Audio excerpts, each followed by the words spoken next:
The Afghan sun hammered down on the narrow mountain pass like divine punishment. Four Humvees wound through the serpentine road, diesel engines, growling tires, crunching over gravel that had witnessed centuries of warfare. The convoy moved at 30 miles per hour. Standard speed, standard formation, standard route. Nothing about what happened next would be standard. Staff Sergeant Tessa Blackwell sat in the third vehicle, her M4 carbine resting across her lap.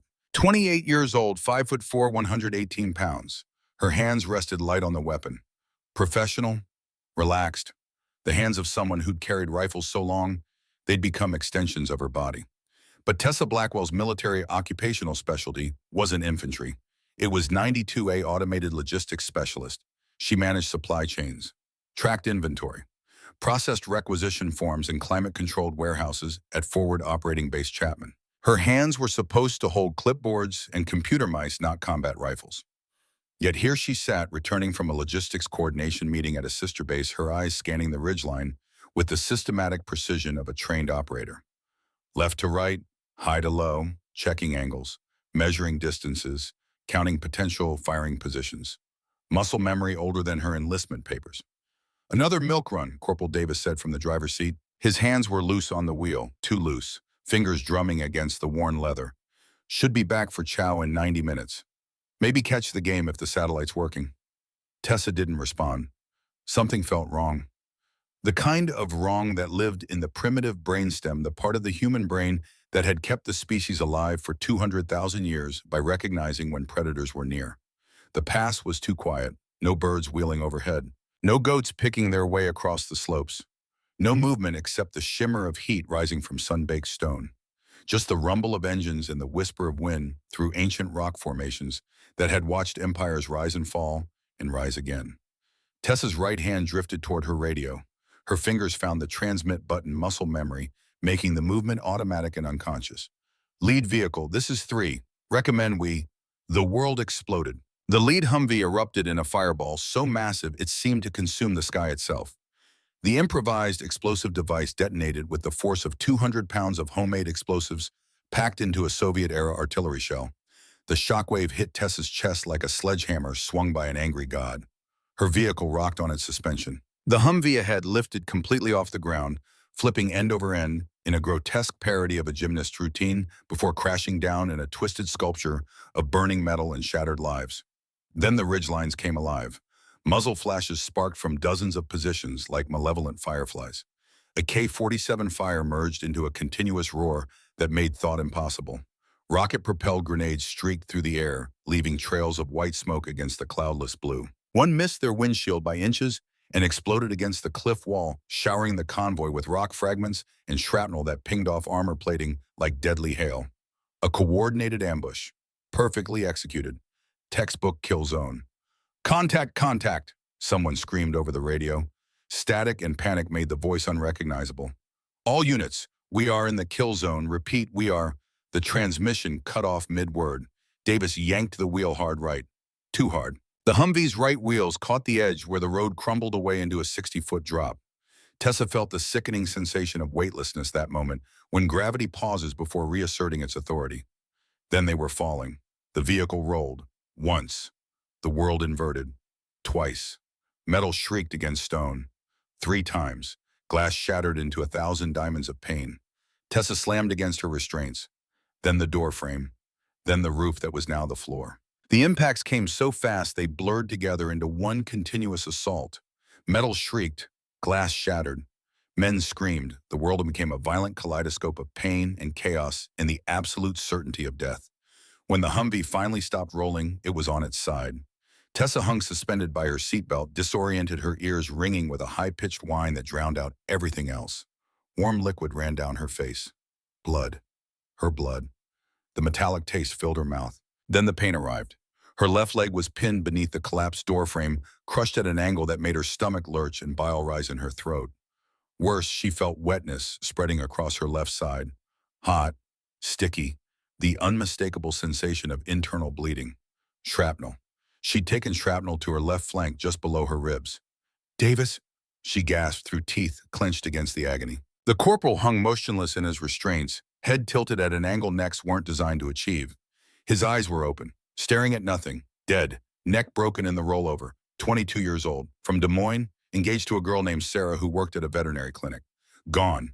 Outside, the battle raged. Bullets punched through the armored hull with metallic pings that sounded almost musical against the backdrop of explosions. Through the shattered windshield, Tessa saw the second Humvee had stopped.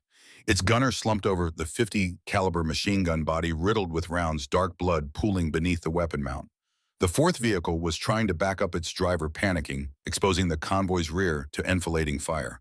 Then she saw Lieutenant Morrison stumble from the burning lead vehicle. His uniform was on fire, flames consuming his body armor. He managed 3 steps, arms windmilling, before insurgent rounds cut him down. Their commanding officer, the man responsible for coordinating their defense, dead in the dirt like discarded trash.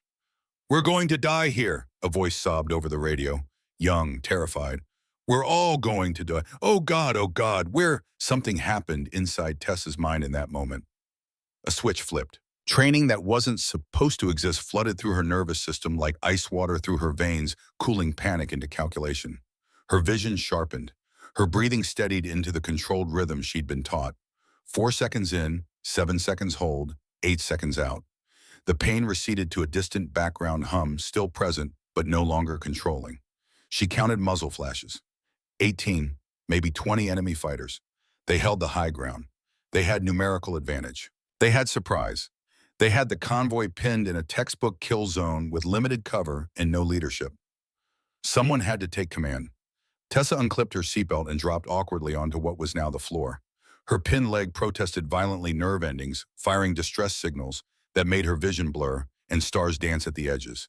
She felt something grind deep in the bone, a sensation that was fundamentally wrong on every level. Fresh blood welled from her left side where the shrapnel wound tore wider with movement. Dark blood, arterial blood. She needed a tourniquet. Now her hands moved with practiced efficiency. No fumbling, no hesitation. Muscle memory from hundreds of training repetitions she wasn't supposed to remember. She pulled the cat tourniquet from her medical pouch, positioned it high on her thigh, higher than the injury, exactly where the protocols demanded, and cranked the windlass. The pain was excruciating. White-hot agony that made her vision blur and her jaw clench so hard she thought her teeth might crack. Molars grinding against molars. But the bleeding slowed to a trickle, then stopped. That's when she noticed the other passenger. Commander Ethan Drake, Navy SEAL, 35 years old, attached to her convoy after a joint operation. He was already moving, crawling through the destroyed Humvee toward the rear hatch with his medical ruck glass crunching beneath his knees. "You're hit," he said. His eyes assessed her injuries with professional detachment. Tourniquet in place. Good placement. Femoral region compromised. Abdominal trauma left flank. Significant blood loss evident from skin pallor. "I'm functional," Tessa replied. Her voice was steadier than she felt, steadier than it had any right to be. "The others need you more." Drake hesitated. His training said to treat her first. Visible arterial injury now controlled. Possible internal hemorrhage. But another scream from outside decided him. The scream of someone dying alone. "Don't move," he said. "I'll be back." He kicked open the rear hatch and combat crawled toward the nearest casualties, his body low, using the destroyed Humvee as cover from the incoming fire that hadn't slackened. Tessa watched him go. Then she turned her attention to the destroyed radio equipment. The convoy's communications were their lifeline. Without it, no quick reaction force. No air support. No rescue. Just slow death under the merciless Afghan sun. She dragged herself toward the radio mount. Every movement was torture, each inch bought with currency of pain. Her injured leg left a smear of blood across the metal floor like some grotesque snail trail. But she'd endured worse. She'd been trained to endure worse. The radio was sparking, half the wiring torn loose in the crash. Severed connections dangling like electronic entrails. But the backup battery was intact. Tessa stripped wires with her knife, her hands surprisingly steady despite the blood loss. She twisted connections, bypassed damaged circuits, jerry-rigged a functional pathway, using techniques she'd learned in a classroom that officially didn't exist. "Come on," she thought. "Work. Please work." A bullet punched through the hull 6 inches from her head, the displaced air ruffling her hair. Tessa didn't flinch. She twisted the final wires together, completing the circuit. The radio sparked to life with a burst of static that sounded like salvation. She grabbed the handset and keyed the emergency frequency. "Any station, this is Falcon 3-6. Troops in contact. Danger close. Request immediate QRF and air support. How copy?" Static answered. 5 seconds that felt like 5 hours. 10 seconds that felt like eternity. Then Falcon 3-6, this is Warhammer main. Send grid coordinates and sitrep. Tessa rattled off their position from memory. Grid coordinates she'd memorized during the pre-mission brief that morning in a different lifetime. Her voice was crisp, professional. She could have been calling in a supply requisition instead of a life-or-death combat situation. 4 vehicles, ambush. IED followed by coordinated small arms fire. 18 to 20 enemy fighters on the ridgeline, elevated positions, excellent fields of fire. Multiple casualties. KIA includes our commanding officer. We need support now. Roger 3-6, QRF spinning up. 8 minutes out. Apache gunships inbound. 3 minutes. Can you mark targets? Tessa's eyes found the smoke grenade on her tactical vest. Affirmative. Stand by for target marking. She dropped the handset and began the agonizing crawl toward the rear hatch. Through the opening, she could see the battle in all its chaotic horror. Drake working frantically on a soldier with a sucking chest, wound his hands red to the elbows. Blood everywhere. 2 privates huddled behind a wheel well, firing blindly over their shoulders as wasting ammunition. The enemy closing in, emboldened by the Americans' disorganization. Tessa pulled herself through the hatch and collapsed into the dirt outside. The ground was hot enough to burn exposed skin. Her vision swam. Black spots danced at the edges like mocking phantoms. Blood loss. She was running on borrowed time. Need defensive positions? She gasped. One of the privates, barely 19, face streaked with tears and dirt, and the reality of combat stared at her. His weapon shook in his hands. The LT's dead. We don't... I'm giving orders now. Tessa's voice cracked like a whip, cutting through his panic, with the authority of someone who'd been trained to lead even when leadership felt impossible.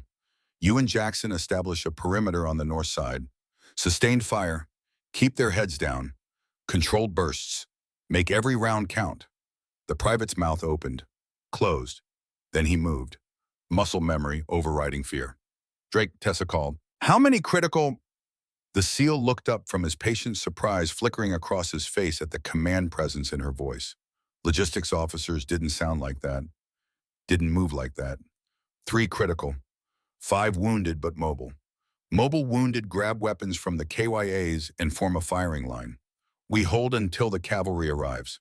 Tessa pulled the smoke grenade, yanked the pin with her teeth like she'd done 100 times in training. 3 minutes. We can last 3 minutes. She hurled the grenade toward the densest cluster of muzzle flashes. Purple smoke billowed across the ridgeline, marking targets with chemical precision. Warhammer targets marked with purple smoke. Clear hot. Roger 3-6. Birds inbound. Keep your heads down. The Apache attack helicopters came in low and fast, their 30mm chain guns roaring with mechanical fury. The ridgeline erupted in explosions and dust, and the screams of men caught in the open. Enemy fire slackened immediately as the insurgents broke and ran their coordinated assault, dissolving into panicked retreat. Tessa allowed herself a small, grim smile. They were going to make it. Then she saw him, an insurgent fighter who'd circled around, emerging from behind a boulder barely 20 feet away.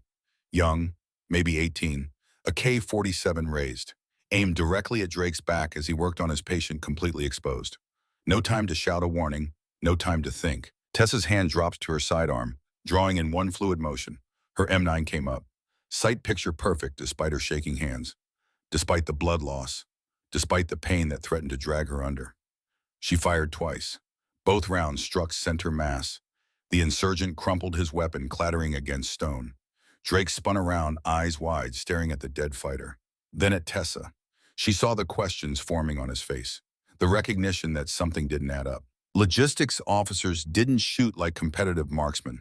Logistics officers didn't execute perfect double taps under combat stress while bleeding out from multiple wounds. But before either could speak, the world tilted sideways. Tessa's strength finally gave out. Blood loss pulled her down into darkness. The last thing she heard was Drake's voice calling her name, his hands pressing against her wounds, trying to keep her alive with the same determination he brought to every mission. Then nothing. Tessa's world was fragments.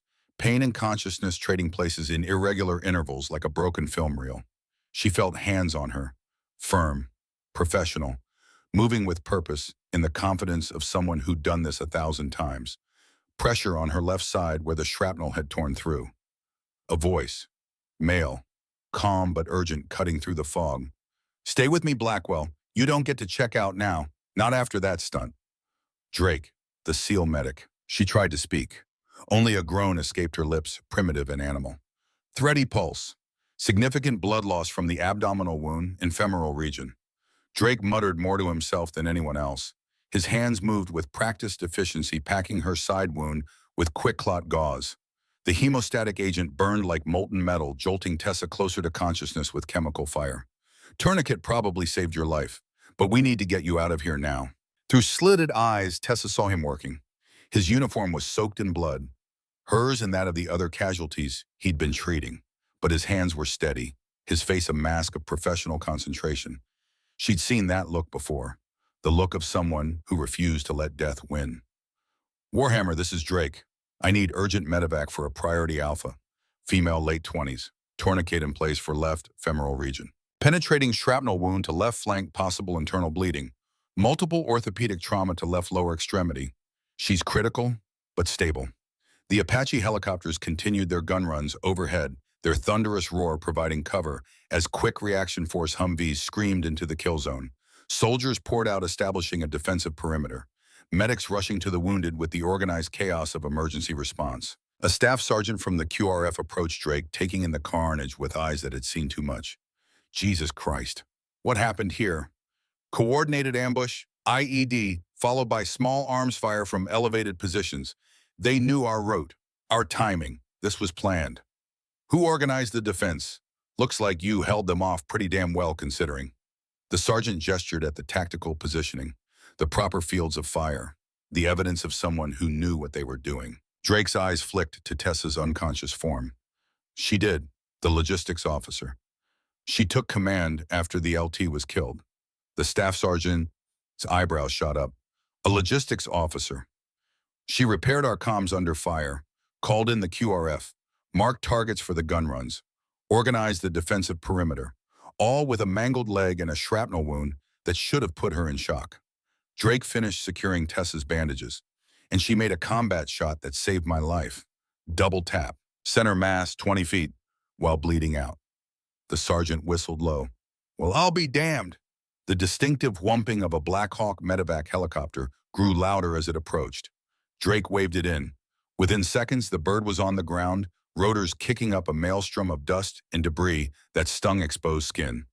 Let's move, Drake shouted, helping lift Tessa's stretcher. He ran alongside as they loaded her into the helicopter, climbing in without hesitation. I'm riding with her. The crew chief started to protest, but something in Drake's expression killed the objection before it could form. The Black Hawk lifted off, banking hard as it climbed away from the kill zone. Inside the helicopter, Drake continued his work. Starting an IV line, checking vitals. Her blood pressure was dangerously low. He hung a bag of O-negative blood and opened it wide, gravity feeding life back into her veins. Come on, Blackwell, he muttered. Don't you dare die on me. Her eyes fluttered open, unfocused, glassy, pupils unequal. Did we? Yeah, we made it. Everyone you saved is going to make it because of you. He checked her pupil response with a penlight, still reactive, good sign. But you need to stay awake. Talk to me. Where'd you learn to shoot like that? A ghost of a smile crossed her pale lips. Army basic. Drake's tone was gentle but firm. I've been doing this for 8 years. I've worked with Rangers, Delta, Green Berets. That shot you made was operator-level precision. Double tap center mass under stress while bleeding out. That's not basic training, Blackwell. Tessa's eyes drifted closed again. Hey, stay with me. Drake tapped her cheek gently. Come on, Staff Sergeant. You didn't survive an ambush just to quit now. Her eyes opened again, and for just a moment, Drake saw something there. A flash of the person beneath the uniform. The warrior hiding behind the logistics specialist designation. Someone who'd been trained for things that officially never happened. Then it was gone, replaced by confusion and pain. Tired, she whispered. I know, but you need to stay awake. Tell me something. Anything. Where are you from? Austin. Her voice was barely audible over the helicopter's roar. Parents, both Army, wanted to make them proud. You did, Blackwell. You absolutely did. The flight medic leaned over, checking the IV flow. 5 minutes to Bagram. Drake nodded, his hand instinctively going to Tessa's wrist, checking her pulse. Still weak, but steady, improving. She was a fighter, that much was clear. But the questions nagged at him. Her movements during the firefight, the way she'd taken command, the perfect execution of that shot, the tourniquet application. The radio repair under fire, the tactical assessment. None of it matched her service record. He'd seen her personnel file when they'd loaded into the convoy that morning. A routine precaution. Knowing who was in your vehicle, who you might need to save. Staff Sergeant Tessa Blackwell, 92, a automated logistics specialist, assigned to Forward Operating Base Chapman for supply chain management. 4 years in service, 2 deployments, a handful of commendations for logistical efficiency, perfect attendance, never late on paperwork, nothing about combat training, nothing about tactical operations, nothing that explained what he'd witnessed. Yet she'd moved through that firefight like she'd been born for it. Drake had worked with Tier 1 operators his entire career. He knew what elite training looked like, the economy of movement, the tactical decision-making, the ability to function under extreme stress when lesser people froze or panicked. Tessa Blackwell had all of it. The question was why a logistics specialist would have skills that most infantrymen spent years developing, and why she was so determined to hide them. The emergency room at Bagram Airfield was controlled chaos. Tessa was rushed into surgery immediately, the trauma team working to repair the damage to her femoral artery and remove the shrapnel from her abdominal cavity. Drake waited outside, still covered in her blood, refusing to leave until he knew she'd made it through. His team could wait. This mattered more. Hours passed. Other wounded from the convoy arrived. Drake helped where he could, his medical training overriding his exhaustion. He set fractures, sutured lacerations, held the hands of scared 19-year-olds who'd just experienced their first real combat and would carry the scars forever. Finally, a surgeon emerged from the OR pulling down his mask. "She's stable. The artery repair went well. We got all the shrapnel. 11 fragments, one of them was 2 millimeters from her spleen. Her leg's going to need extensive orthopedic work. We've stabilized it for now, but she'll probably need more surgery stateside." The surgeon paused. "She's lucky to be alive. Most people with those injuries wouldn't have stayed conscious, wouldn't have been able to function." "Can I see her?" The surgeon nodded. "Recovery room, but she's still under anesthesia." Drake found Tessa in a bed surrounded by monitors, their beeping creating an electronic symphony of life. Her face was pale against the white sheets. Her left leg was immobilized in an external fixator, metal rods and pins, holding the shattered bone in alignment like some medieval torture device. Bandages wrapped her torso. She looked small, vulnerable, nothing like the warrior he'd seen in the firefight.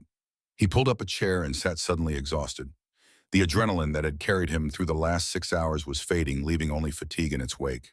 His mind churned through the inconsistencies. The way she'd applied that tourniquet with textbook precision. Most soldiers fumbled with them under stress, twisting the windlass the wrong way or placing it too low. The way she'd assessed the tactical situation and made command decisions instantly. The way she'd handled her sidearm like it was an extension of her body. Who was Tessa Blackwell? Well, he dozed off in the chair, waking hours later to find her eyes open watching him. "Hey," he said softly. "Welcome back." "How long?" Her voice was rough from the breathing tube. 18 hours since the ambush. "You've been out of surgery for about 6. Tessa tried to move, then grimaced as pain shot through her leg, a reminder that consciousness came with a price. "The others? All stable. The 3 critical cases are going to make it." Drake leaned forward. Davis didn't survive the rollover.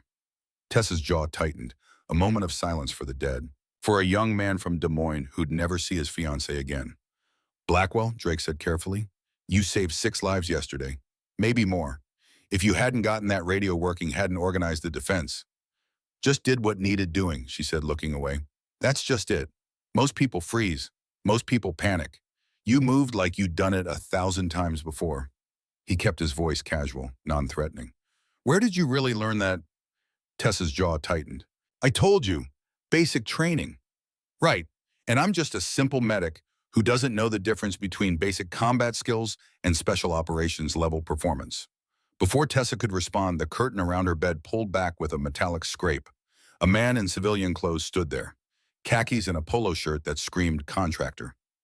But his bearing was pure military. Straight spine, alert eyes, the way he moved through space with tactical awareness. His ID badge hung from his neck. Department of Defense, Office of Special Projects.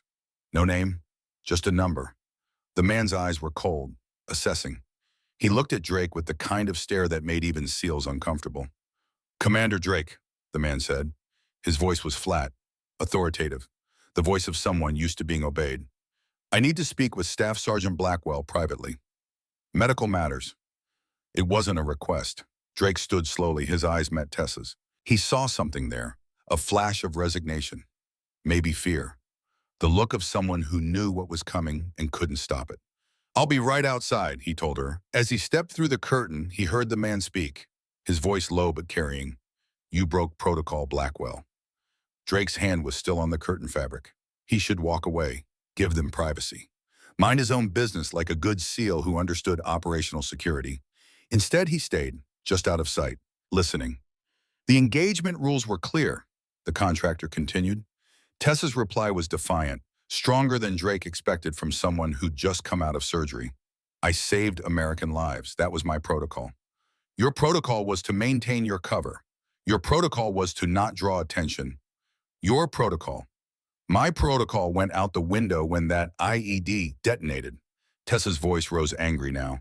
Drake could hear the emotion cracking through her professional facade. "What was I supposed to do? Let them die to protect a program that doesn't even officially exist?" Drake's blood ran cold. A program that doesn't officially exist. Cover. Special projects. The pieces were starting to come together, and the picture they formed made his pulse quicken. Tessa Blackwell wasn't just a logistics officer. The question was, what was she really? And why had someone gone to such lengths to hide it?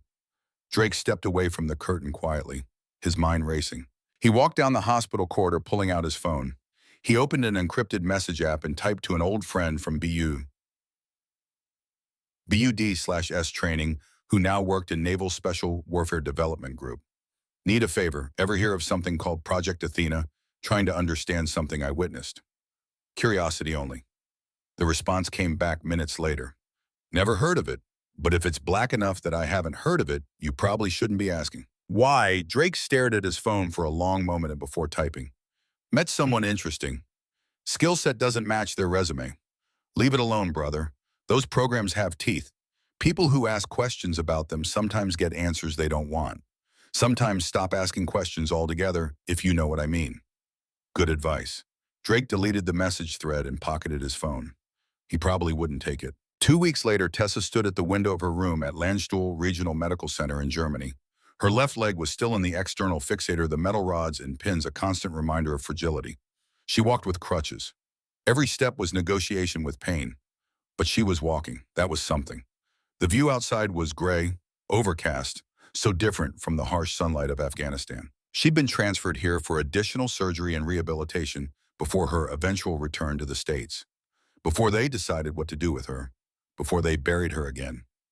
A knock on her door made her turn. Commander Ethan Drake stood in the doorway, still in his Navy uniform. His team was transiting through Ramstein Air Base. He'd taken personal time to visit. 3 hours of leave burned just to check on someone he barely knew. "Heard you were here," he said. "Thought I'd check in." Tessa's expression was carefully neutral. Years of practice hiding emotions. "Commander, didn't expect to see you again." "Call me Ethan. We've bled together. That buys some informality." He pulled up a chair without asking. Sat down. His eyes studied her with that same assessing look from the hospital in Afghanistan. The look that saw too much. "You're healing well," he observed. "Well enough. They're talking about medical board, possible discharge." She said it flatly. Facts without emotion. That would be a waste. Tessa turned back to the window. Waste of what? A logistics specialist with a bum leg. A warrior who saved 6 men while bleeding out from wounds that should have killed her. Silence stretched between them. Finally, Tessa spoke. "You shouldn't be here, Commander. Whatever you think you know." "Ethan, and I don't think I know anything. That's the problem." He leaned forward. "I'm not trying to put you in a difficult position, Blackwell. But what you did out there was extraordinary. I've worked with the best operators in the world. Delta Force, DEVGRU. Rangers, you have their skills, their training, their instincts." He paused. "Whatever your story is, whatever you're not allowed to talk about, I respect that. I have clearances too. I know how secrets work. I know how NDAs work. I know what happens to people who violate them." Tessa turned to look at him, searching his face for something. Sincerity, maybe. Trustworthiness. Or just evidence that he was another person trying to use her for something. Whatever she found there seemed to satisfy her because her expression softened slightly. "It doesn't matter anymore," she said quietly. "Whatever I was trained to do, whatever they promised me, it's over.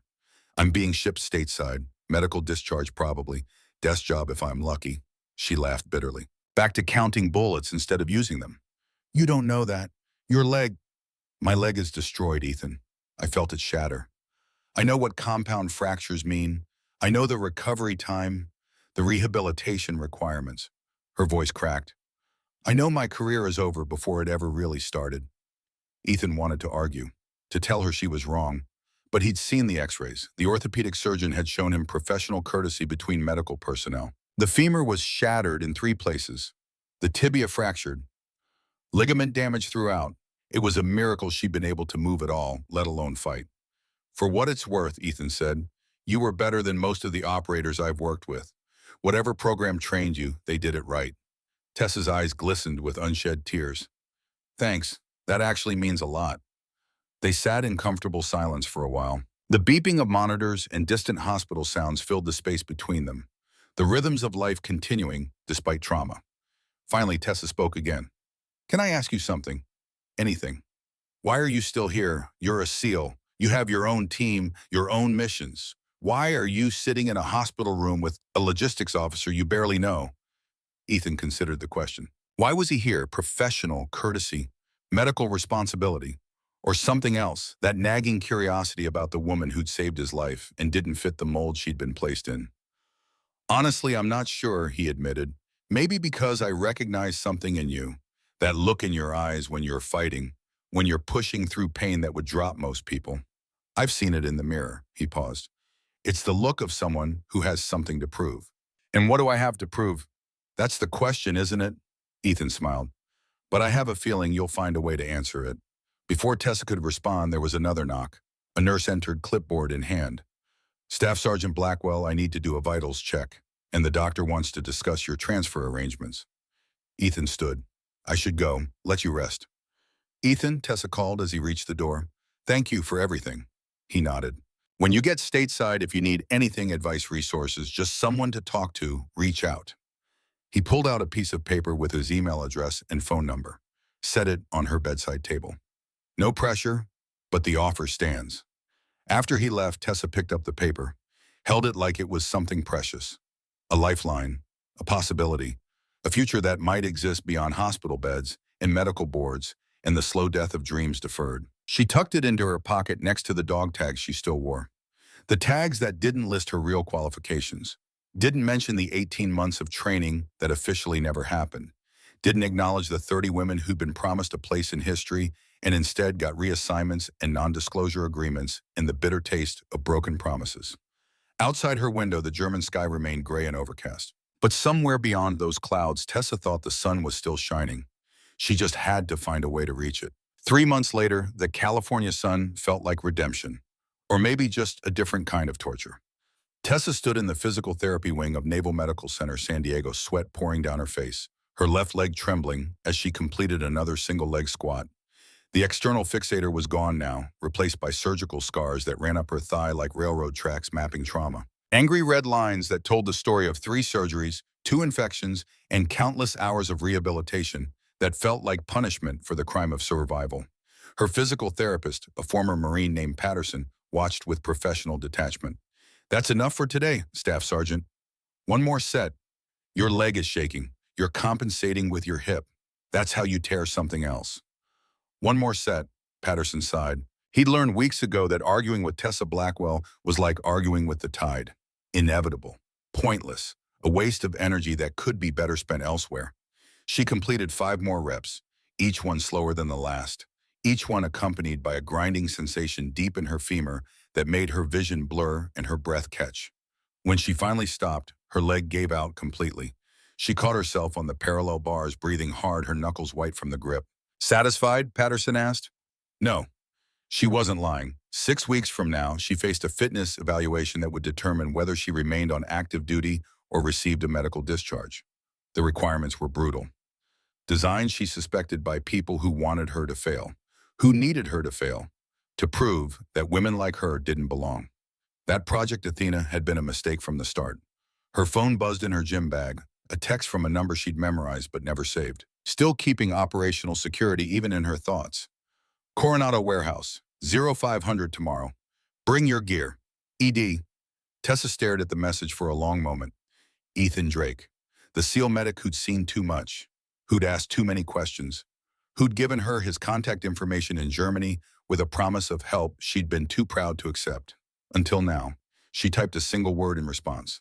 Address. The reply came immediately followed by, "You coming alone or should I expect company?"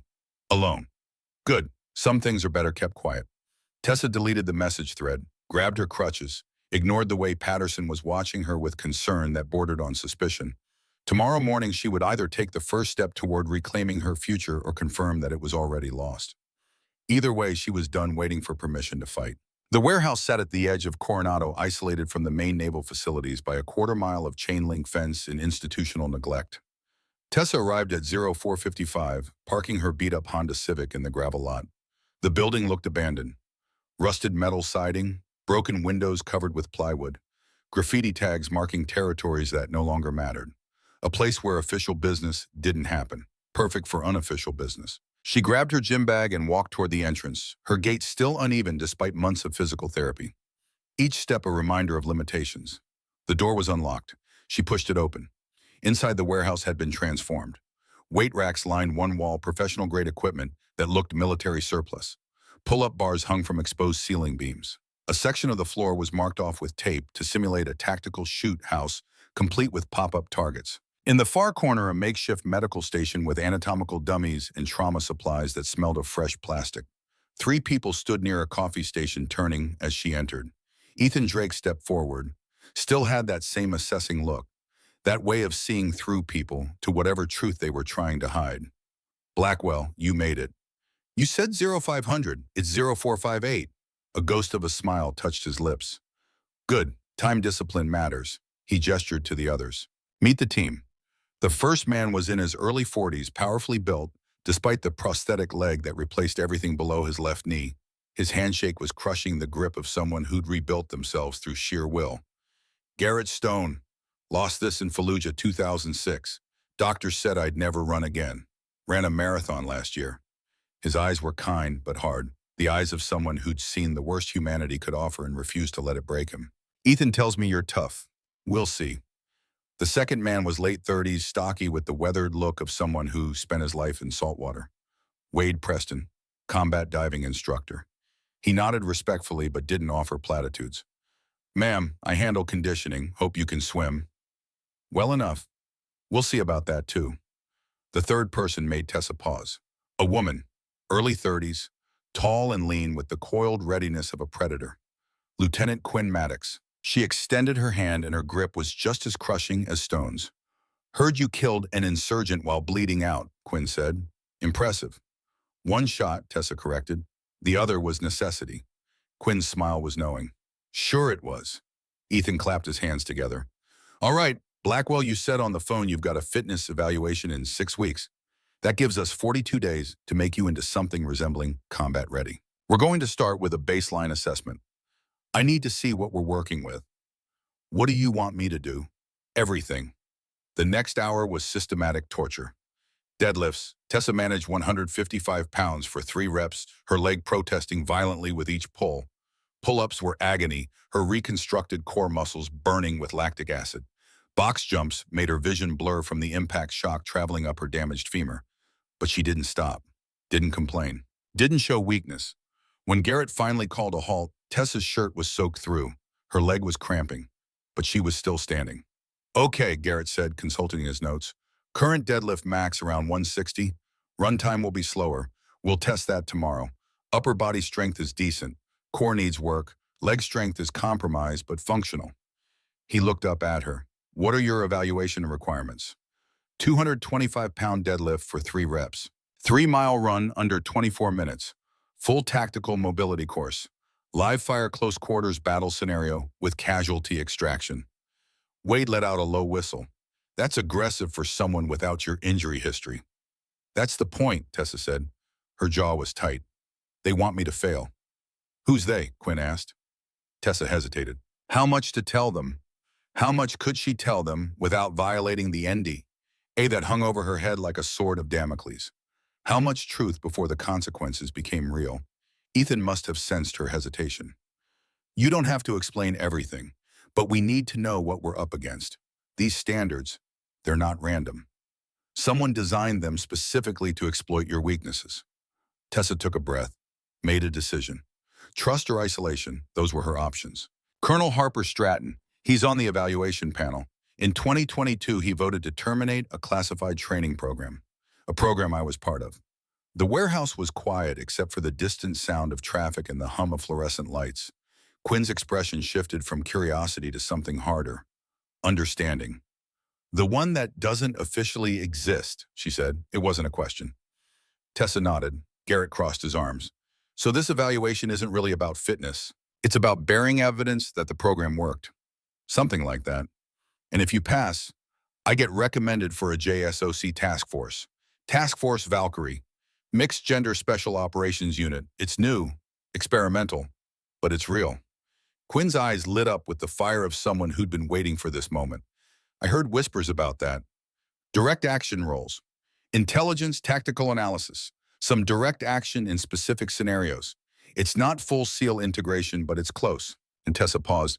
It's a chance to prove that the program wasn't a waste. That we weren't a waste.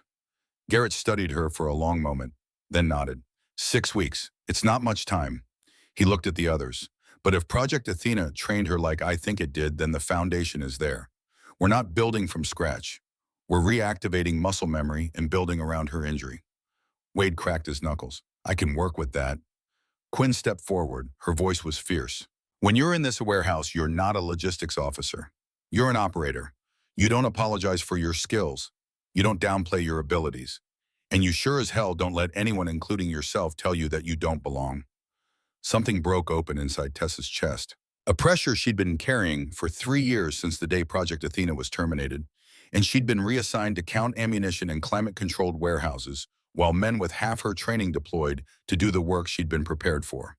For the first time since Afghanistan, she was standing in a room full of people who saw her for what she really was. Not a mistake, not a political inconvenience, not a logistics specialist pretending to be something she wasn't. A warrior. Thank you, she whispered. Her voice was thick with emotion she was trying desperately to control. All of you. Garrett grinned. And thank us after you pass that evaluation. Now let's get back to work. Those 42 days aren't going to train themselves. The first 3 weeks were a controlled descent into hell each day, pushing boundaries she didn't know still existed. Tessa arrived at the warehouse at 500 every morning. Wade started with swimming in the frigid Pacific, the cold water both numbing and agonizing on her damaged leg. The ocean was merciless, each wave a test of will. She swam until her muscles seized, then swam some more. Garrett worked her through strength progressions. Not the brute force approach of someone trying to prove themselves, but the calculated methodology of someone who understood that recovery was as important as effort. Her deadlift climbed slowly, 160 pounds, 165, 170. Each rep a negotiation between determination and limitation. Quinn ran her through tactical scenarios in the makeshift shoot house. Room clearing, threat assessment, decision-making under stress. Tessa's skills were still there, buried under 3 years of disuse but not forgotten. Her body remembered what her mind had tried to suppress. The angles, the movements, the deadly calculus of violence. The 3-mile runs were torture. Her leg wanted to quit after the first mile, the damaged bone protesting each impact. But she pushed through. 32 minutes became 30. 30 became 28. Progress. Slow, painful, but undeniable. Ethan watched from the sidelines, observing more than participating. He was deployed for the first week, but when he returned, he'd pull her aside after training sessions. Check her vitals. Examine her leg with clinical precision. Make sure she wasn't destroying herself in pursuit of an impossible goal. You're pushing too hard, he said one morning after she'd collapsed at the end of a particularly brutal circuit. Not hard enough. Blackwell. Tessa, if we're doing this, call me Tessa. He paused, nodded. Tessa, you're not going to make it to that evaluation if you break yourself first. I'm fine. You're not. I can see it in the way you're compensating. Your hip is taking a load your leg can't handle. You're going to tear something. Then I'll fix it and keep going. Why? His voice was sharp.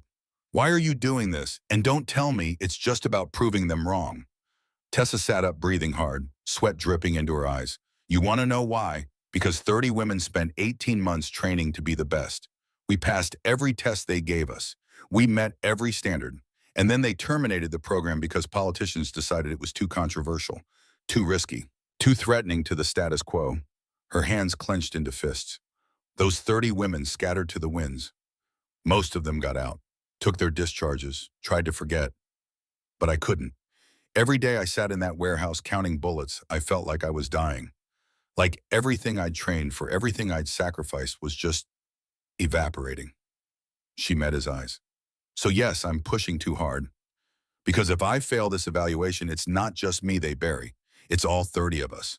It's proof that they were right to kill Athena, that we weren't good enough, that we never should have been given the chance. Ethan was quiet for a long moment. Then he sat down beside her on the concrete floor. You're carrying a lot of weight. Someone has to. Maybe, but you don't have to carry it alone. He paused. I had a younger brother, Marcus. He wanted to be a SEAL more than anything. Made it through BUD/S. Made it through SQT. Got assigned to a team. His voice got quieter, the pain of old wounds reopening. But he had demons. PTSD from training incidents that compounded. He hid it. Thought asking for help was weakness. Thought if he just pushed through, just proved himself, it would go away. Tessa's chest tightened. She knew where this was going. He killed himself, January 2020, 2 months before his first deployment. Left a note saying he wasn't strong enough, wasn't good enough. Better to die than fail. Ethan, I'm sorry. I'm not telling you this for sympathy. I'm telling you because I watched someone I loved destroy themselves trying to prove they were strong enough. And I'll be damned if I watch it happen again. His voice was firm now, commanding. Don't let fear of failure kill your dream, Tessa. But don't let pride kill you either. We adjust the training. We work smarter, not harder. We get you to that evaluation alive and functional. Agreed. Tessa felt tears sliding down her face, silent. She didn't trust her voice. Tessa, agreed, she managed. Good. Get some rest. Tomorrow we rebuild the program. Smarter. After he left, Tessa sat in the empty warehouse for a long time, crying, not from pain, not from fear, but from the overwhelming relief of not being alone anymore, of having someone who saw her struggle and refused to let her face it in isolation. Week 4 arrived with the inevitability of sunrise. Tessa's numbers were improving. 175 pounds on the deadlift, 27-minute runtime. Her tactical skills were sharp muscle memory reasserting itself. She was ahead of schedule. Then Tuesday morning shattered everything. Quinn was running her through a kill house scenario, multiple floors, moving targets, time pressure.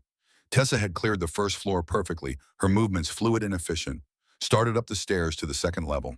Her left leg planted on the third step. She felt it before she heard it. A sensation like ice cracking beneath her weight, a wrongness that radiated from deep in her femur. Then came the pain, not the manageable discomfort she'd been living with. This was blinding, absolute. The kind of pain that rewrites neural pathways and makes the brain scream warnings that can't be ignored. Tessa's leg collapsed. She went down hard on the stairs, crying out despite herself. The weapon clattered from her hands. Quinn was there in seconds. Don't move. Ethan, get over here. Ethan vaulted over a barrier and reached her side, his SEAL training taking over. His hands went immediately to her leg, palpating carefully. Professional, despite the worry in his eyes. Tessa's face was white. Sweat beaded on her forehead. It's the fracture site, Ethan said. His voice was clinical, but his eyes were worried. Microfracture, maybe stress fracture. You need an x-ray. No hospital. Tessa gasped through clenched teeth. They'll medical board me immediately. You might have rebroken. I didn't. It's not fully healed. I pushed too hard. Quinn crouched beside them. Tessa, if you've fractured it again. I haven't. But Tessa's voice lacked conviction. She knew her body, knew what bone damage felt like. This wasn't catastrophic, but it wasn't nothing either. Garrett appeared with ice packs and a compression wrap. What happened? She's been training through pain, Quinn said. Her voice was tight, angry at herself for not seeing it sooner. I should have seen it, should have noticed she was favoring it. I wasn't. Don't lie to me. Quinn's eyes were fierce. I've been there. I know what it looks like when someone's trying to prove themselves by ignoring their body's warning signs. She pulled Tessa's gym bag over and dumped the contents. 3 pill bottles tumbled out, pain medication. Prescribed, but the dates showed she'd been rationing them, stretching 30-day supplies across 90 days. Hoarding pills like a miser hoards gold. You're not weak for feeling pain, Quinn said quietly. You're stupid for hiding it. Tessa wanted to argue, wanted to defend herself, but she couldn't, because Quinn was right. She'd been so focused on not showing weakness, on not giving anyone a reason to doubt her, that she'd ignored the signals her body was screaming. And now she was paying the price. Ethan helped her to a bench, elevated her leg, applied ice with gentle precision. The immediate crisis was managed, but the larger problem remained. She had 2 weeks before the evaluation, and her leg might not hold. That night, Tessa sat alone in her apartment, staring at her phone, debating. Her leg was elevated on pillows, ice pack numbing the physical pain, but the fear was harder to numb. What if she couldn't do it? What if her body gave out? What if she'd survived Afghanistan just to fail in a California warehouse because she'd pushed too hard too fast? What if this was the end? Her phone rang. Ethan. She almost didn't answer, almost let it go to voicemail. But she picked up on the fourth ring. Hey, his voice was gentle. How's the leg? Hurts. I figured, listen, I'm not going to lecture you. Quinn already did that, but I want to tell you something. Silence. Tessa weighted her throat tight. I told you about my brother, Marcus. What I didn't tell you was the last conversation we had. He called me 3 days before he died. Said he was struggling. Said he didn't think he was strong enough. And you know what I said? Ethan's voice cracked slightly. I said, push through it. SEALs don't quit. I gave him the same advice everyone else did. Be stronger. Be tougher. Don't show weakness. A long pause. He killed himself 2 days later. And I've lived with that for 4 years, wondering if I could have saved him if I'd just listened instead of pushing. Tessa felt tears streaming down her face, silent, not trusting her voice. Don't let fear of failure kill your dream, Tessa. But don't let pride kill you either. We adjust the training. We work smarter, not harder. We get you to that evaluation alive and functional. Because I won't lose someone else to this. I won't. His voice was raw, honest, the armor stripped away. Tessa. Agreed, she whispered. We adjust. Good. Get some rest. Tomorrow we rebuild the program. Together. After he hung up, Tessa sat in the dark for a long time, crying, not from pain, not from fear, but from the overwhelming relief of not being alone anymore, of having someone who saw her struggle and refused to let her face it in isolation. Someone who'd lost before and refused to lose again. Week 5 started differently. Garrett had redesigned the program overnight, his experience with adaptive training showing. Lower volume, higher quality. Focus on technique over brute force. Swimming became about efficiency rather than endurance. Wade teaching her to work with the ocean instead of against it. Strength training became about neural adaptation and proper mechanics. Garrett obsessing over form. The kill house drills were slower, more deliberate, building confidence rather than testing limits. Tessa's legs stabilized. The microfracture was real but manageable. With proper rest and smart loading, it would hold. Her numbers climbed again. 190 pounds on the deadlift, 200, 205 pounds. Each rep felt stronger than the last. Run time dropped to 25 minutes, then 24:30. Close. So close. She was going to make it. Week 6 arrived with the inevitability of sunrise. Final preparation. Mock evaluations designed to be harder than the real test. Tessa passed them. Barely, but she passed. On the final Friday before her Monday evaluation, a visitor arrived at the warehouse. Tessa was finishing a cool-down stretch when she saw the woman standing in the doorway. Early 30s, fit, wearing civilian clothes but carrying herself like military. Something about her was familiar in a way Tessa couldn't place. Quinn noticed her first, tensed, then relaxed with recognition. Captain Reeves, didn't expect to see you here. The woman smiled. Quinn, it's been a while. Her eyes found Tessa. You must be Blackwell. Tessa stood slowly, favoring her left leg out of habit. Do I know you? Not personally, but we have mutual history. I'm Sloan Reeves, Project Athena, class of 2023. The warehouse went completely silent. Even the fluorescent lights seemed to stop humming. Sloan walked forward with purpose. I heard through the grapevine that one of our sisters was still fighting. Had to come see for myself. She pulled something from her pocket. A dog tag, well worn from handling. They made 30 of these, one for each of us. Most of us threw them away after the program ended, tried to forget. She handed it to Tessa. The metal was cool in her palm, the engraving simple but profound. Project Athena, class of 2023. I took medical discharge in 2022, Sloan said quietly. Told myself it was the smart move, the practical move. But the truth is I gave up. I let them win, Let them convince me that I wasn't good enough. Her eyes held Tessa's. You're the only one still fighting. Make it count, not just for you, for all 30 of us, for every woman who was told she couldn't and believed it. Tessa's throat was tight. The dog tag felt heavier than metal should feel, like it carried the weight of 30 dreams deferred, 30 futures stolen, 30 women who'd been told they weren't good enough and had believed it. I'll try, she whispered. No, Sloane's voice was firm. You'll succeed, because you're not just fighting for yourself anymore. You're carrying all of us, and that weight makes you stronger, not weaker. After Sloane left, Tessa stood staring at the dog tag for a long time. Garrett came up beside her.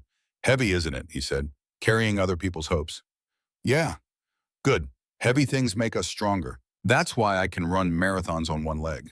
The weight of proving doctors wrong makes me faster than I ever was before. He squeezed her shoulder. You're ready, Blackwell. More ready than you know. The weekend before the evaluation, Ethan returned early from a training rotation. He found Tessa at the warehouse running the kill house one more time, alone, in the dark, perfecting what was already perfect. He watched from the shadows as she moved through the structure. Smooth, efficient, deadly, her leg held. Her movements were confident, years of training reasserting themselves. She was ready. When she emerged, he stepped into the light. You're supposed to be in Virginia Beach, she said. Pulled some strings, got back early. He walked closer. Wanted to be here, for Monday. It's just an evaluation. It's more than that, and we both know it. They stood in the empty warehouse, the air thick with everything unsaid. 6 weeks of training together, of pushing limits, of late-night conversations that skated the edge of professional and personal, of a connection neither was quite ready to name. Tessa, Ethan said, I need to tell you something. Don't. Her voice was quiet but firm. Not yet. Not before the evaluation. I can't afford distractions right now. This isn't a distraction. Then it'll still be true on Tuesday. After. When I know where I stand. Ethan studied her face. The determination, the fear hiding beneath it. The walls she'd built to protect herself. Then he nodded slowly. After. But Tessa, when you walk into that evaluation tomorrow, I want you to know something. No matter what happens, no matter how it goes, you've already proven everything that matters. To me, to this team, to yourself. Tessa felt her eyes burning. She blinked hard, refusing to let the tears fall. I haven't proven anything yet. Yes, you have. Tomorrow you just make it official. He pulled her into a hug, brief, professional, but his hand lingered on her shoulder for just a moment longer than necessary. Get some rest. Big day tomorrow. After he left, Tessa stood alone in the warehouse. She pulled out the dog tag Sloane had given her, ran her thumb over the engraving, feeling the grooves. 30 women. 30 warriors who'd been told to disappear. Tomorrow, one of them was going to reappear. Tomorrow, Tessa Blackwell was going to remind the United States military why Project Athena had terrified them so much they'd killed it.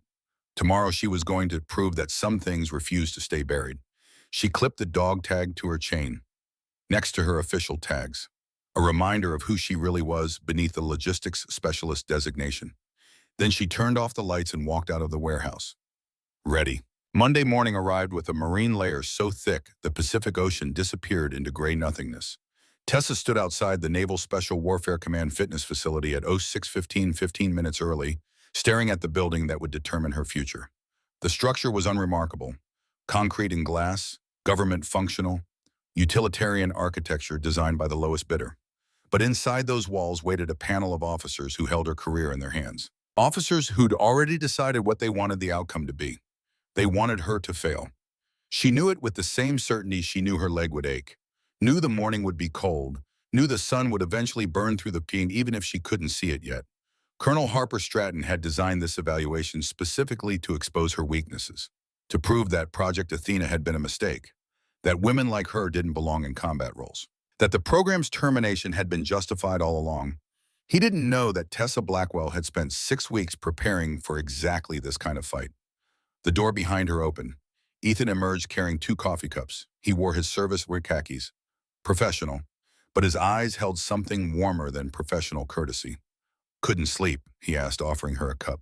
Slept like a baby who woke up every hour in a cold sweat. Ethan smiled. That's the spirit. They stood in silence drinking coffee that tasted like motor oil and possibility. The fog shifted, thinned slightly. Not enough to see the ocean, but enough to know it was still there. Waiting, patient. You ready? Ethan asked. Tessa thought about the question. Was she ready? Her legs still ached, the micro-fracture from week 4 healed, but leaving a weakness, a vulnerability. She'd pushed her body to limits that would have broken most people, had rebuilt strength that surgery had stolen, had reclaimed skills that 3 years of forced dormancy had tried to erase. Was she ready? I'm here, she said. That's going to have to be enough. Inside the evaluation course was laid out like a gauntlet designed by someone who understood precisely how to exploit injury. Tessa recognized the hand of military bureaucracy, every obstacle calculated, every standard position just beyond what her medical records said she should be capable of achieving. The observation deck was elevated glass-walled, allowing the panel-clear sight lines to every station. Tessa counted them as she entered the main floor. Colonel Stratton sat in the center. 54 years old, decorated combat veteran, known opponent of gender integration and special operations. His reputation preceded him like a shadow. Flanking him were 2 other officers whose names Tessa didn't know, but whose expressions telegraphed skepticism. A sports medicine specialist who'd probably already written his report. 2 physical therapists who'd examined her x-rays and made their conclusions. And at the far end, sitting slightly apart, a man in a dark suit, civilian clothes but military bearing. Admiral Keene, she guessed. The JSOC representative. The man who would decide if Task Force Valkyrie got its first female operator or if Project Athena died its final death. In the audience section behind the glass, Tessa spotted Garrett Wade Quinn. Sloan had driven down from Los Angeles overnight, and Ethan now taking his seat, his eyes never leaving her, her team, her witnesses, her proof that she wasn't alone in this fight. Staff Sergeant Blackwell? Colonel Stratton's voice crackled through the PA system. You understand the parameters of today's evaluation? Yes, sir. You'll complete a modified Army combat fitness test, followed by tactical mobility assessment, concluding with a combat simulation under live fire conditions. Your injured leg has been documented. No allowances will be made for your condition.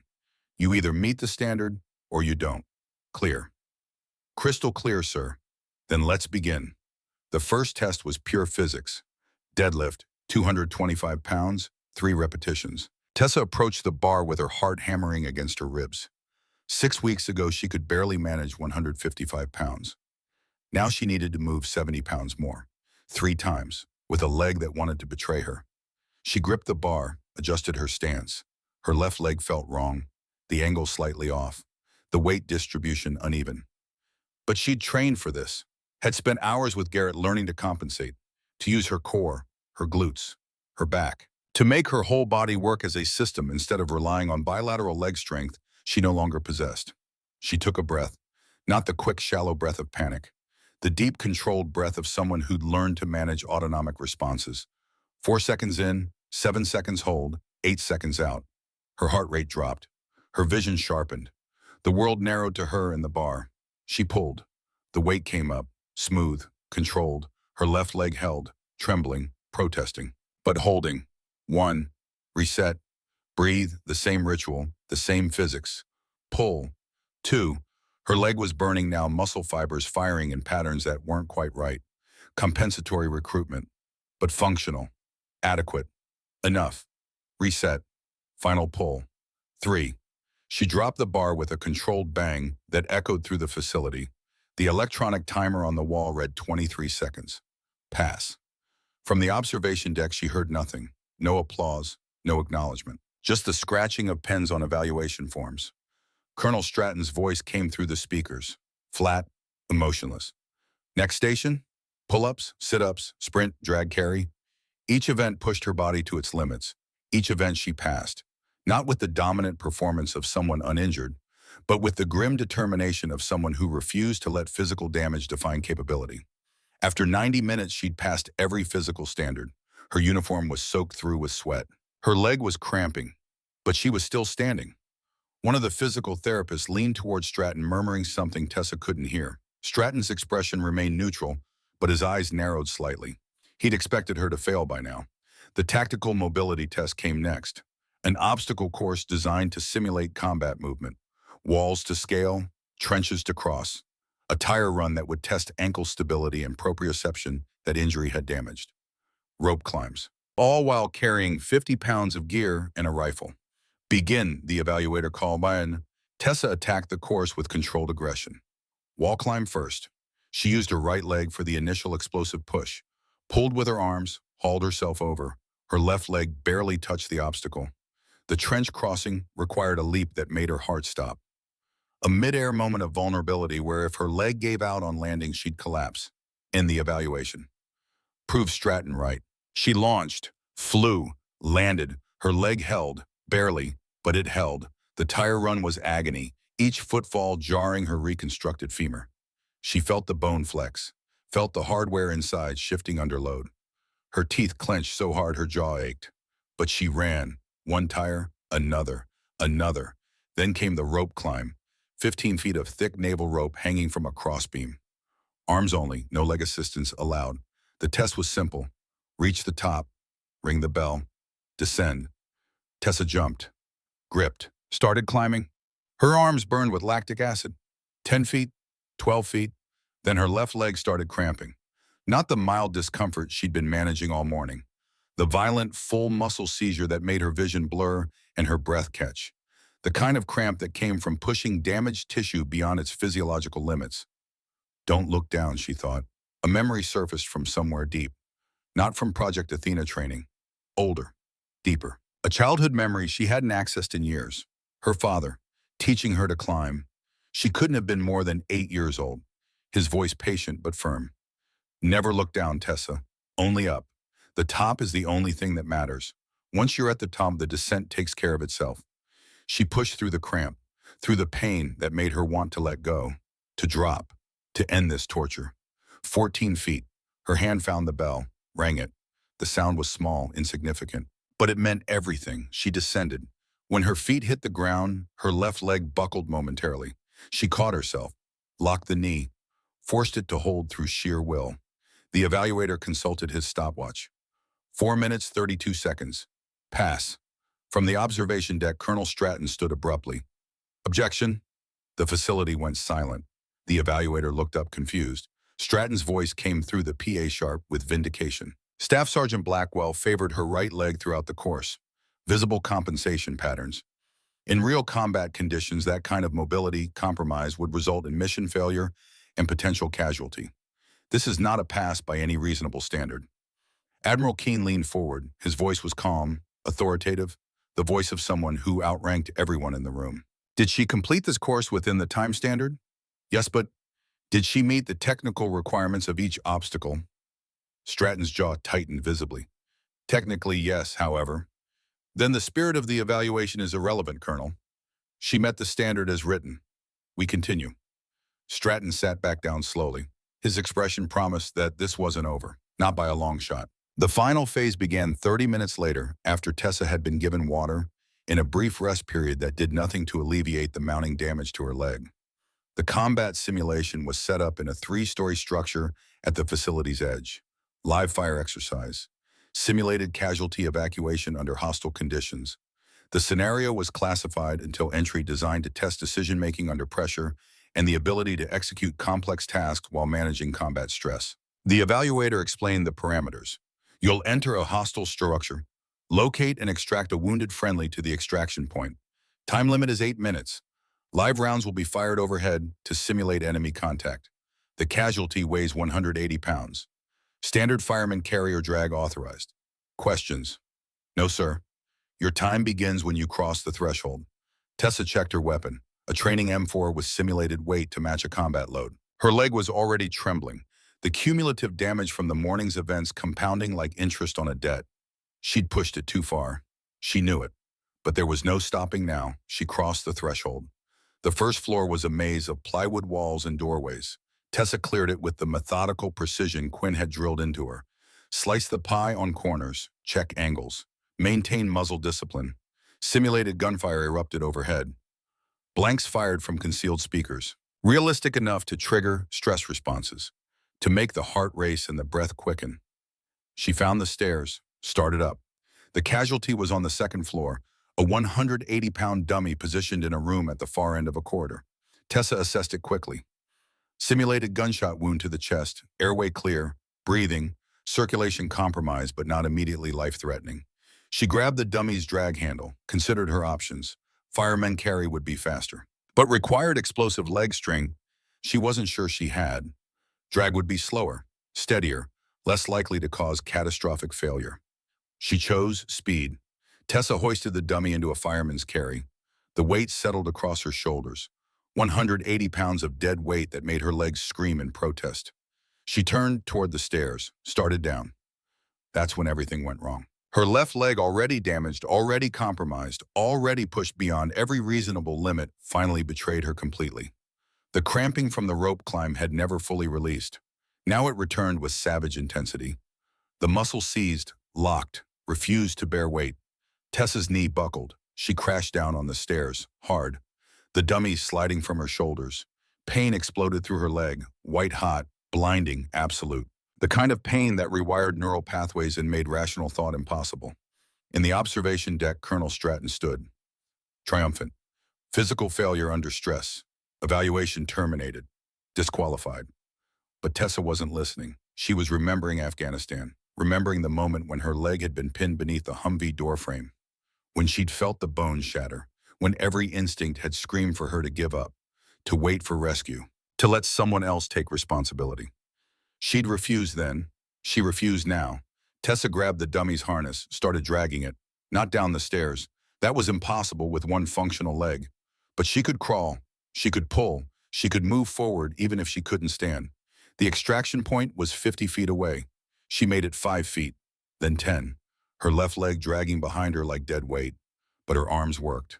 Her right leg worked. Her core worked. She pulled. In the observation deck, the silence was absolute. Garrett stood at the glass, hands pressed against it. Quinn's eyes were wet. Sloan was whispering something that might have been a prayer. Ethan was frozen. Watching the woman he'd come to care about more than protocol allowed destroy herself in pursuit of a dream that might kill her. Watching Marcus in her. The refusal to quit. The determination that looked like strength but might be self-destruction. Tessa pulled. 20 feet. 30. The dummy's weight seemed to increase with every inch. Her hands were bleeding, the rough flooring tearing through the skin of her palms. She didn't notice. Didn't care. 40 feet. Her vision was blurring. Black spots dancing at the edges. Blood loss from her palms. Exhaustion. The cumulative toll of 6 weeks of brutal training, followed by 4 hours of maximum physical exertion. 45 feet. She could see the extraction point, a yellow tape line across the floor. So close. Impossibly far. She pulled and crossed the line. The timer on the wall read 7 minutes 46 seconds, 14 seconds under the time limit. Tessa collapsed beside the dummy, unconscious. Her body finally claiming the rest her will had denied it. The medical team rushed in. Ethan was among them, his SEAL training overriding every personal feeling. His hands went to her pulse, weak but steady, respirations shallow but adequate, blood pressure low but not critical. "She's stable," he called. "Get a stretcher." In the observation deck, Admiral Keene turned to Colonel Stratton. His voice was quiet, dangerous. "That is exactly the kind of warrior JSOC needs." Stratton's face was red with frustration. That was desperation, not completion. She crawled. That's not what Colonel Keene's voice was soft, lethal. Not acceptable, not professional, not what you wanted to see. He stood, walked to the window, looked down at where Tessa was being loaded onto a stretcher. "I need to speak with you. Privately. Now." They stepped into a conference room. Just the two of them. Keene closed the door with deliberate care. "Colonel Stratton, I'm going to tell you something that's classified above your clearance level. I'm telling you anyway because you need to understand what you're really objecting to." He pulled out his phone, showed Stratton a document. Eyes only. Top secret clearance markings. Project Athena, 2020 to 2022, classified special operations training program. 30 female candidates. Ranger School curriculum. CQB-SERE. Advanced Tactical Medicine. Airborne Operations. The program's goal was to prove that gender integration in Tier 1 units was viable. Stratton's face went pale. That program was terminated. Congressional oversight. You voted to terminate it June 2022, you and 3 other officers on the Oversight Committee. You killed it because you believed women couldn't meet the standards, that they'd be liabilities, that the program was political correctness run amok. Keene's voice got harder, colder. Those 30 women met every standard, exceeded most of them, and then we buried them, reassigned them to support roles, made them sign ND as threatening federal prosecution. We told them their training meant nothing, that they meant nothing. He gestured toward the window, toward Tessa. That woman down there was one of them. She spent 3 years counting ammunition in warehouses. 3 years watching men with half her training deploy on missions she was trained to execute. And when she finally got a chance to use her skills in Afghanistan, she saved 6 lives while bleeding out from wounds that should have killed her. Stratton opened his mouth, closed it, no words came. Today's evaluation was designed to make her fail, King continued. You chose standards you knew would exploit her injury. You wanted proof that Athena was a mistake, that you were right to kill her. He stepped closer. But she passed anyway. She met every single standard you set. And when her body failed, when any reasonable person would have quit, she found a way to complete the mission. That's not desperation, Colonel. That's the kind of warrior who wins wars. That's the kind of person who refuses to let limitations define them. No, Keene put his phone away. The panel will vote, and you can vote however your conscience dictates. But understand this. Project Athena is being reactivated, officially this time, with full congressional authorization. Task Force Valkyrie is the first step, and nothing you do today will change that. The only question is whether you're on the right side of history or the wrong one. They returned to the observation deck. The other panel members were waiting. Tessa had been taken to the medical bay for observation. Admiral Keene called the vote. All in favor of Staff Sergeant Blackwell meeting evaluation standards and being recommended for Task Force Valkyrie assignment. 4 hands rose, the 2 junior officers, the sports medicine specialist, Admiral Keene. Opposed, Colonel Stratton raised his hand, alone, defiant to the end. 4-1, the motion passes. Keene stood. Staff Sergeant Blackwell has successfully completed her evaluation. She will be notified when she's medically cleared. Tessa woke in the medical bay 30 minutes later. Her leg was elevated, ice packs reducing inflammation. IV fluids running. Ethan sat beside her bed, still in his uniform. Hey, he said softly. Welcome back. Did I? Her voice was rough, damage from the breathing tube they'd used as a precaution. Did I pass? Ethan's smile was answer enough. But he said it anyway, because she needed to hear the words. 4-1. Stratton was the dissent. You're in. Tessa closed her eyes, felt tears sliding down her temples. Silent. Relief and vindication and the overwhelming weight of knowing that 30 women who'd been told they weren't good enough had just been proven wrong. Task Force Valkyrie, she whispered. Task Force Valkyrie. Official orders that will come in 72 hours. Report to Fort Bragg in 3 weeks for team integration. The door opened. Garrett, Wade, Quinn, and Sloan crowded in, ignoring the nurses' protests about room capacity and visiting hours. You magnificent maniac, Quinn said, her voice thick with emotion. You actually did it. Sloan was crying openly. All 30 of us. You vindicated all 30 of us. Garrett squeezed her hand gently. Told you heavy things make us stronger. You just proved it to the world. They stayed for an hour, talking, laughing, making plans for Tessa's future that felt real now instead of hypothetical. Eventually they filtered out, leaving just Ethan. You should rest, he said. Wait, you said you needed to tell me something. Before the evaluation. What was it? Ethan was quiet for a moment. Then he took her hand, his thumb tracing gentle circles on her palm. I was going to tell you that no matter what happened today, I wanted to see where this goes. You and me. When the timing was right. And now I'm telling you the same thing, but I'm also telling you that you're about to start the most important phase of your career. Task Force Valkyrie needs your full attention. You've got to prove them right for choosing you. Got to show that Athena worked. He squeezed her hand. So I'm going to wait. I'm deployed to the same theater as Valkyrie starting in 6 months. When we're both stateside, again, when you've established yourself, when the pressure's off, we'll figure out what this is. Tessa's eyes were wet. That's very mature of you. I have my moments. He stood, leaned down, kissed her forehead gently. Get some rest, Tessa Blackwell. You've got work to do. 6 months later, Fort Bragg, North Carolina, March 2025. Tessa stood at the front of a briefing room looking at 24 faces, mixed gender, mixed services. All of them volunteers for the newly reactivated Project Athena, the official version, the one with congressional authorization and DoD funding and the weight of history behind it. Integrated Special Operations, she said, her voice carrying the authority of someone who'd earned their position through blood and pain. That's what this course is about, not compartmentalized skills, not specialization, integration, the ability to function as a medic and an operator, to heal and to fight, To switch between roles as the mission demands.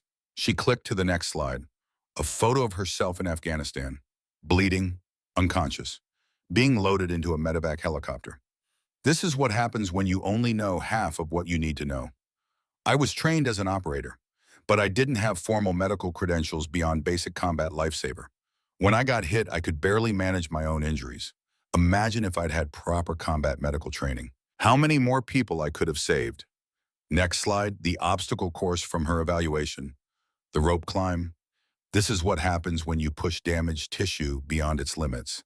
I tore 3 muscle groups during this evaluation. Required another surgery, 4 months of rehab. She paused, but I passed, because passing mattered more than preserving my body. Don't be like me, be smarter. She looked at them, young, eager, hungry to prove themselves. Train smarter. Understand that longevity matters more than glory. That sustained service is more valuable than a moment of heroism that ends your career. For the next 4 hours, she taught them CQB fundamentals, trauma medicine protocols, decision-making under stress, the integration of skills that made an operator more valuable than the sum of their parts. During a break, her phone buzzed. A message from Sloan. Saw the news. 5 more Athena survivors got recruited back into Valkyrie. Captain Hayes, Lieutenant Morrison, Staff Sergeant Cole, Sergeant First Class Price. Sergeant Williams, we're not extinct anymore. We're Legion. Tessa smiled. Type back Legion. I like that. After class, she walked to her office, a small space in the Special Operations Command building. But it was hers, her name on the door. Gunnery Sergeant Tessa Blackwell, Task Force Valkyrie Instructor, Integrated Special Operations. Inside, she'd put up photos, all 30 women from Project Athena, class of 2023. Some had stayed in, some had gotten out, but all of them were there, remembered, honored. They tried to erase us, she thought. They tried to bury us in warehouses and admin jobs and ND, as that threatened our freedom. But we were seeds, not corpses, and now we're growing into a forest. A knock on her door. She turned. Ethan stood in the doorway, no longer Commander Drake. Lieutenant Commander Drake now, promoted. Assigned to SEAL Team 3, which worked closely with Valkyrie on joint operations. Heard you had a good first class, he said. Word travels fast. Small community. He stepped inside, closed the door. I'm back stateside for 6 months. Training rotation. I know, I saw the deployment schedule. Tessa, his voice was serious. We said after the evaluation, after you got established, after the pressure was off. She nodded slowly. We did say that. So, dinner, actual dinner. Not hospital food or warehouse coffee. Somewhere nice where we can be just 2 people who've been through hell together and might want to see if there's something beyond professional respect. Tessa felt her heart rate increase. Not from stress, not from fear, from possibility. Yes, she said. Dinner sounds perfect. Friday night. Friday night. He smiled, started to leave, paused at the door. For what it's worth, I'm proud of you, what you've built here, what you're doing for the next generation. It's not just me, it's all 30 of us. Every woman who was told she wasn't good enough and refused to believe it. I know, but you're the one who made them remember, made them see what they'd thrown away. That evening, Tessa sat at her desk working on curriculum for the next day. Her phone rang, a number she hadn't called in months, her mother. She answered. Hey, Mom. Tessa. Her mother's voice was warm, familiar. Home. I saw the news. Project Athena is official now, and you're teaching. Yeah, it's been a journey. I can imagine. A pause. Your father would be so proud. Tessa felt her throat tighten, her father, the subject they usually avoided. Mom, I need to tell you something. About Afghanistan. I know, sweetie. I read the after-action reports. A friend at the Pentagon sent them to me. Then you know I used the skills. The ones from Athena. The ones I promised you I'd never, Tessa. Her mother's voice was firm but gentle. When you promised me you wouldn't touch a rifle again, you were 20 years old, grieving your father, trying to find a way to honor him that didn't involve violence. I broke that promise. No, you kept the important one, the one your father would have cared about. Her mother's voice softened. He didn't raise you to be a warrior so you could kill people. He raised you to be strong enough to protect people. And that's what you did. That's what you're still doing. Tears streamed down Tessa's face. Silent. I wish he could see this. Oh, honey, he does. I believe that with everything I am. He's watching, and he's so proud. After the call ended, Tessa sat in the quiet of her office for a long time. The weight she'd been carrying since Afghanistan, since the promise she'd made and broken finally lifting. She pulled up her email, found the message from Admiral Keene that had arrived that morning. SSG Blackwell. Effective April 1st, 2025, Project Athena 2.0 is fully operational. First class of 40 candidates begins training. You're requested to serve as senior instructor. Congratulations, you've changed the game. She opened the attached memo, the official one, the one that would go into military archives, that would be studied by future generations trying to understand how change happened. It was titled Integration Initiative Lessons from Project Athena and Task Force Valkyrie. The conclusion paragraph made her throat tight. The success of GYSG-T Blackwell and subsequent Athena personnel demonstrates that capability transcends gender. Integration of diverse skill sets produces more effective operators than narrow specialization. Project Athena 2.0 will build on these lessons, creating a new generation of warriors who can heal and fight, adapt, and overcome, who understand that the mission comes first and everything else is secondary. Perfect. Almost perfect. But there was one more thing she needed to do. Tessa opened her desk drawer, pulled out a piece of paper, started writing. Dear Colonel Stratton, I want to thank you for designing an evaluation specifically to exploit my weaknesses. You taught me something important, that limitations exist, to be overcome, not accepted. You voted against Project Athena because you believed women couldn't meet the standards. You're welcome to hold that belief. But you should know that the program you killed has been reactivated, officially, with full congressional support. And the standards were exceeding them. I don't expect you to change your mind, but I hope you'll at least recognize that you were on the wrong side of history. Respectfully, YSGT, Tessa Blackwell, Task Force Valkyrie. She read it over, deleted it. Some battles didn't need to be fought. 3 months later, the news broke Colonel Harper Stratton had quietly retired from active duty. No ceremony, no public explanation, just a quiet exit from a career that had ended on the wrong note. Tessa felt no satisfaction, only a quiet certainty that some people refused to evolve, and that was their burden to carry, not hers. Her computer dinged, a video call request. She accepted. Sloane's face filled the screen.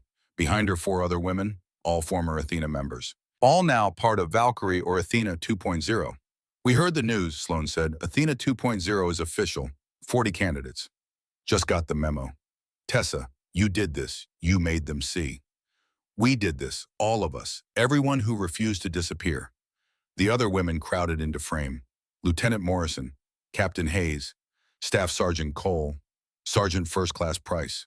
All of them warriors, all of them vindicated. To Project Athena, Sloane said, raising a coffee mug in salute. The program that wouldn't die. To the 30, Tessa replied, raising her own cup. The women who were seeds, not corpses. They laughed, talked, made plans for a reunion.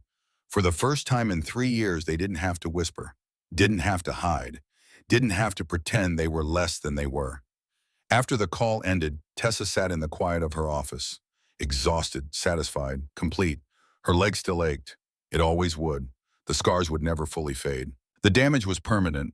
She'd never be whole in the way she'd been before Afghanistan. But maybe whole was overrated. Maybe scarred and functional was enough. Maybe being alive to fight another day mattered more than being perfect. The sun was setting outside her window, painting the sky in shades of gold and crimson. Beautiful, temporary, like all moments of glory. But what came next would last. The teaching, the training, the legacy built one student at a time, one mission at a time, one generation passing knowledge to the next. That was the real victory. Not the evaluation, not the crawl, not even Task Force Valkyrie. The real victory was standing in front of a classroom and saying, "This is possible. I am proof. You can be too." Tessa stood, gathered her materials for tomorrow's class: advanced tactical medicine, close quarters battle, decision-making under stress, the things that kept people alive, the things that won wars, the things that 30 women had been trained to do and told they'd never use. She turned off her office light, walked out into the spring evening.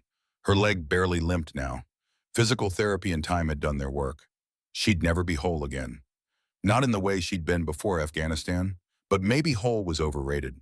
Maybe scarred and functional was enough.